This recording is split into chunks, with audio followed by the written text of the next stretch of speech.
I was just a quiet intern making copies and grabbing coffee when I noticed an elderly man standing alone in our crowded corporate lobby, clearly frustrated as people walked past without acknowledging him. When I realized he was deaf and attempting to communicate, I approached and signed a simple, "Hello, can I help you?" What I didn't know was that the CEO was watching from the mezzanine above. Before we start, I'm curious, have you ever learned a skill for someone you care about? Share it in the comments below, and don't forget to subscribe for more stories like this. Now, let me take you back to that Tuesday morning that changed everything. 6 months ago, I was practically invisible at Meridian Communications. At 22, I was a junior marketing intern, spending my days making copies, organizing supply rooms, and trying to blend into the background of one of Chicago's top advertising firms. I was the type who ate lunch alone, took the stairs to avoid conversation, and had never once spoken up in a meeting. I wasn't always like this. In high school, I was confident, social, even well-known. But college brought small setbacks and disappointments that slowly chipped away at my confidence. By graduation, despite earning a communications degree, I felt like a lesser version of who I used to be. This internship was supposed to be a fresh start, a chance to prove myself. Yet it quickly became another place where I felt overlooked. The only part of my life that felt meaningful was my younger brother Danny, who was 8 years old and born deaf. While our parents struggled to learn sign language, I threw myself into it with unexpected determination. I spent hours practicing, watching tutorials, and taking community classes. Danny became my motivation to master something real, something that could genuinely help someone. By the time I joined Meridian, I was fluent in American Sign Language. It was the one skill I was proud of, though it never seemed relevant to my job. In a world driven by marketing campaigns and client presentations, signing felt like having a valuable but unused talent, like playing a classical instrument no one wanted to hear. The morning everything shifted began like any other Tuesday in October. The building was buzzing with energy as we prepared for a major client presentation, and everyone was focused on their own deadlines. I was helping at the reception desk with presentation materials when I noticed him. A well-dressed older man, likely in his 70s, wearing a tailored navy suit. His silver hair was neatly styled, and he carried himself with quiet dignity. But his expression showed frustration and sadness. He was trying to speak with Jessica, our receptionist, who was polite but swamped with work and clearly becoming impatient. "Sir, I'm sorry, I don't understand. Do you have an appointment? Could you write down who you're here to meet?" He gestured toward the elevators, his mouth forming words she couldn't understand. Then I noticed the subtle movements, his hands, facial expressions, the attempt to fingerspell. He was signing. I watched as Jessica turned away to assist someone else, unintentionally leaving him standing there looking lost. Dozens of employees walked past without noticing. Executives, creative directors, assistants rushing to meetings. No one stopped. My instinct was to stay where I was. I was only an intern with my own responsibilities, and my supervisor had made it clear I was there to help with presentation prep, not handle reception issues. But when I saw his shoulders slump and recognized the familiar look of being ignored, I thought of Danny, how often people overlooked him simply because they didn't know how to communicate. That's when I made a choice that would change everything. I walked to the desk, nervous, and signed, "Hello, my name is Catherine. Can I help you?" His reaction was immediate: relief, gratitude, and his first genuine smile since arriving. "You sign," he responded with fluent, practiced movements. I was starting to think no one here could understand me. "I'm sorry you had trouble," I signed back. "How can I assist you?" "I'm here to see my son," he explained, "but I don't have an appointment. and the receptionist seems busy. What's your son's name? I asked. He hesitated before signing. Michael Hartwell. My heart nearly stopped. Michael Hartwell, the CEO of Meridian Communications. The figure whose office occupied the top floor and whose occasional presence created an air of tension in the building. Mr. Hartwell is your son? Yes, he confirmed. I know he's busy, but I hope to see him briefly. I was nearby and thought I'd stop in. His expression revealed more than his words. A father hoping for time with his son, but unsure if he belonged there. Of course, I signed. Let me check. Please have a seat while I make some calls. I guided him to the seating area, where we could still communicate easily. Then, challenge. How does an intern arrange a meeting with the CEO? I called his executive assistant, Patricia, who managed access to the CEO with strict professionalism. Mr. Hartwell's office, this is Patricia. Hi, this is Catherine from the intern program. There's a man here who says he's Mr. Hartwell's father and would like to see him. There was a long pause. His father? Yes, ma'am. Well-dressed elderly gentleman. He's waiting in the lobby. Another long pause. I'll check with Mr. Hartwell. Please have him wait. I thanked her and returned to update him. He introduced himself as Robert, and we continued signing while we waited. I learned he was a retired architect who designed several buildings in Chicago's skyline. His late wife had taught at the Illinois School for the Deaf. He shared the challenges of raising a hearing son as a deaf parent and the pride he felt in Michael's success, even though they didn't see each other often. He's always been driven, Robert signed. Expression reflecting both admiration and concern. Even as a child, he wanted to prove himself, to show the world that having a deaf parent didn't limit him. I'm proud of what he's achieved, but sometimes I worry he's forgotten how to slow down and simply live. As we continued talking, I noticed people around us watching, some curious, others slightly irritated.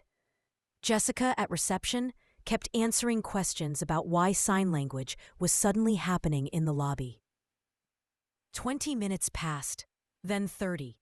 Patricia finally called back to say that Mr. Hartwell was in consecutive meetings and wouldn't be free for at least another hour. Robert tried to hide his disappointment. Maybe I should come back another time, he signed. I don't want to cause trouble. You're not causing trouble, I reassured him. If you'd like to wait, I can show you around. The upper floors have some beautiful artwork. His face brightened. I'd like that. I've never seen where Michael works, and that began what would later be known as the most unauthorized tour ever conducted at Meridian Communications. I should have been preparing presentation materials and updating spreadsheets, but instead, I spent the next 2 hours giving Robert a full tour of his son's company. We began in the creative department, where I introduced him to designers and copywriters. Most offered polite, quick greetings before returning to their tasks, though a few seemed genuinely interested, especially when they learned he was an architect with an appreciation for design. I translated, helped him follow conversations, and watched his pride grow as he learned more about the business his son led. We visited account management, where he found the client relationship strategies fascinating, and stopped in the break room, where he shared stories of coffee shops he frequented when he was younger.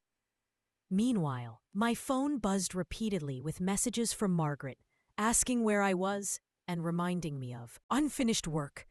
But seeing Robert's enthusiasm made it hard to end the tour early. It was on the marketing analytics floor that I noticed him, Michael Hartwell, standing on the mezzanine above, partially hidden behind a column, watching us. He was observing his father interacting with staff, and me interpreting conversations. I couldn't see his expression clearly, but something in his posture suggested he'd been there for some time. My heart raced. The CEO had caught me giving an unsanctioned tour instead of doing my assigned work. I was certain I'd be fired, and that Robert might get reprimanded for disrupting the workspace. But when I looked up again, he was gone. We continued the tour, visiting major presentation rooms, the campaign archive library, and finally the executive floor. Robert seemed especially intrigued there, asking about leadership structures and decision-making processes. Michael built all of this. He signed, admiring the polished executive suite. He did, I confirmed. The company has grown significantly under his leadership. People here really respect him. Robert nodded, though there was a hint of sadness in his expression. I'm proud of him, he signed. I just wish... Wish what? I asked gently. I wish I knew him better now. When he was young, we were close. But after his mother passed, he felt like he had to handle everything alone. He stopped sharing things with me. I think he believed my deafness made me fragile. That he needed to protect me instead of letting me support him. I felt a deep sympathy for Robert, who clearly loved his son, and for Michael, who may have distanced himself out of responsibility rather than lack of affection. By nearly 3:00 p.m., we returned to the lobby. His scheduled meeting time had long passed, and he seemed resigned to not seeing his son that day. Thank you, Catherine, he signed sincerely. This has been wonderful. I understand Michael's world much better, and I've enjoyed to know you. You remind me of my wife. She made people feel seen and valued. It's been my pleasure, I signed back. And I meant it. Despite the guilt of neglecting work, the afternoon had been one of my most meaningful experiences at Momidian. As Robert prepared to leave, I saw Margaret approaching, her expression tight with frustration. Catherine, she said sharply, I need to speak with you now. I turned to tell Robert I needed to go. But before I could sign anything, a voice behind me said, Actually, Margaret, I need to speak with Miss Walsh first. I turned and found myself face to face with Michael Hartwell. Tall, early 50s, intelligent gaze, and the composed confidence of someone used to leading, but beneath it, a restrained emotion. Mr. Hartwell, Margaret said, startled. I was just about to address Ms. Walsh's absence from her assigned duties today. She was supposed to be... She was helping my father, Michael said quietly. Still looking at me. And from what I observe, she did so exceptionally well. The room seemed to fall silent. Jessica watched from behind the desk. Employees glanced over.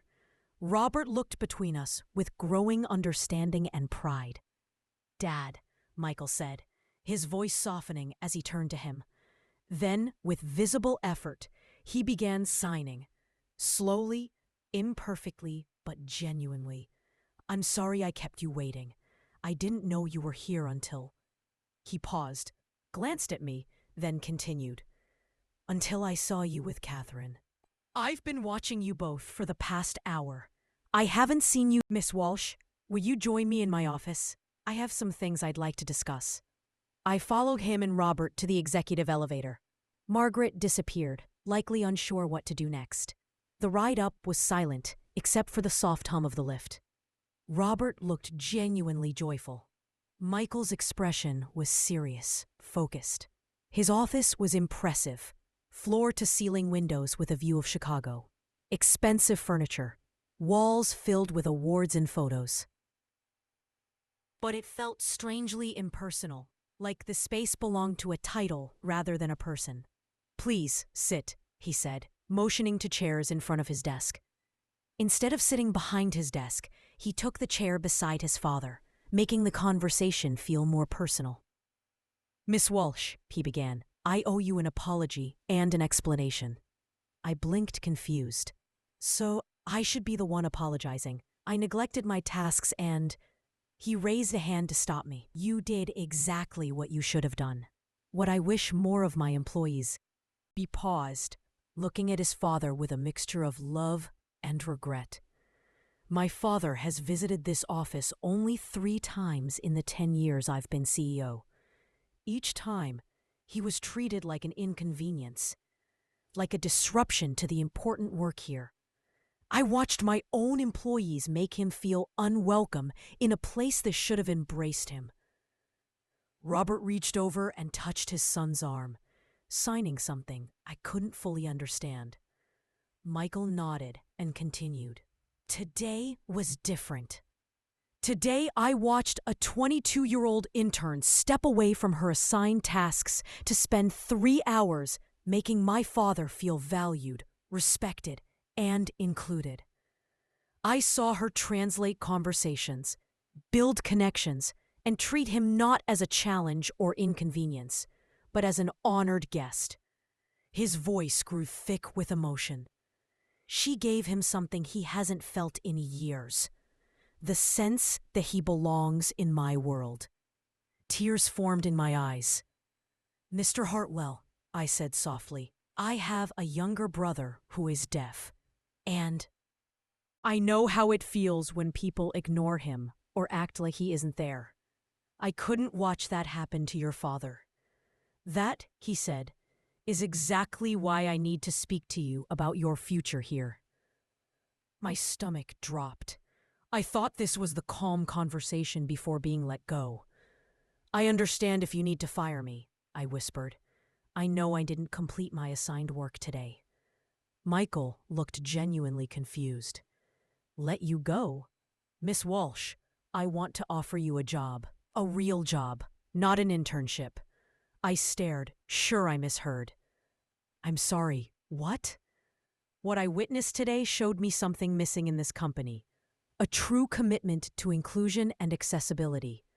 We talk about diversity, we write it in our policies, but we don't live it. I want to change that, and I want you to help lead the effort. Robert was smiling proudly, signing quickly to his son. Michael signed back, then faced me. "I'm creating a new role. Director of Accessibility and Inclusion. You'd ensure Meridian Commune is accessible to employees, visitors, and clients. You develop training, create policies, and advocate for those who might be overlooked. You'd report directly to me." I felt overwhelmed. "Mr. Hartwell, I'm just an intern. I don't have experience in HR or policy. I haven't even finished school. I'm still in my final semester." "You have something more important than experience," he said. "You have empathy. You see people as individuals, not disruptions. And you have skills that could reshape how we operate." He paused. "The role comes with a competitive salary, full benefits, and real authority to implement change. You'd report directly to me." I looked at Robert, practically bursting with excitement, then back at Michael. I don't know what to say." "Say you'll think about it," Michael replied. "Take the weekend. But I hope you say yes. This company needs someone like you. I need someone like you." The rest of the meeting flew by. Details about responsibilities, so on. Benefits, and the cultural shifts the company needed. By the time I left his office, everything in my life had changed. Robert hugged me, signing thank you again and again. "You gave me my son back," he told me, "and you gave him something he didn't know he was missing." At the elevator doors closed, Michael added, "Catherine, thank you for seeing him, for knowing what mattered." That night, I called my parents, then Danny, trying to explain everything. Danny was the most excited. "You're going to help deaf people at work?" He signed over video. "That's amazing! You'll be like a superhero for people like me." His excitement stayed with me, and by Monday, I knew my answer. I began the job the next week. My first task was conducting an accessibility audit of the building and company policies. What I found was disappointing, but motivating. Meridian had good intentions, but little understanding of true inclusion. Over the next 6 months, we made major improvements, installed visual alert systems throughout the office, provided ASL interpreters for all company events and meetings, developed accessibility standards for marketing materials and presentations, launched mandatory inclusion training, starting with leadership. The training changed perspectives. I invited speakers from the deaf community, including Robert, to share their experiences. I taught basic sign language classes during lunch, and many employees participated. Even Margaret, my former supervisor, became one of the most dedicated learners. I was so focused on the presentation that day, she admitted, that I missed what truly mattered. I don't want to repeat that mistake. We expanded accessibility beyond the deaf community, supporting mobility needs, visual impairments, and partnering with organizations to make hiring more inclusive. We redesigned the website and marketing materials to meet accessibility standards. But the biggest shift was cultural. A company, Onk, solely on efficiency, began valuing empathy as a core principle. Employees supported one another more intentionally. The lobby, once a space where visitors like Robert went unnoticed, became a welcoming environment where everyone was acknowledged. 6 months after that pivotal day, Meridian Communications received a national award for workplace inclusion. Michael asked me to accept it. This recognition belongs to everyone who embraced change and chose to see inclusion not as a burden, but as a chance to grow, I said. But most of all, it belongs to someone who taught me that the most valuable skill isn't closing a deal. It's recognizing the humanity in every person. In the crowd, Robert signed his applause proudly. Beside him, Michael smiled, their relationship noticeably transformed. They now shared Friday lunches, and Michael had become fluent enough in ASL to talk about business and family memories. The once invisible intern had found her voice by helping others find theirs. I learned that noticing someone who is overlooked can change not just their world, but your own.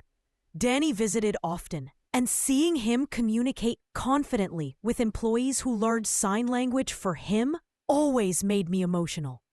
He was right. I had become a kind of hero. Not the kind with a cape, but someone who fights for a world where everyone belongs, where everyone is seen, where everyone matters. And it began with a simple signed hello to a man sitting alone in a busy lobby. Sometimes the smallest actions create the greatest change. Sometimes noticing someone is enough to transform everything, for them and for you. A powerful reminder of how inclusion can reshape individuals and entire organizations. What do you think of Catherine's choice to pause her assigned work to help Robert? Share your thoughts in the comments. If this story inspired you, please like the video and subscribe for more uplifting stories about compassion, inclusion, and the human experience. Don't forget to turn on notifications so you never miss an upload. Thanks for watching. We'll see you in the next one.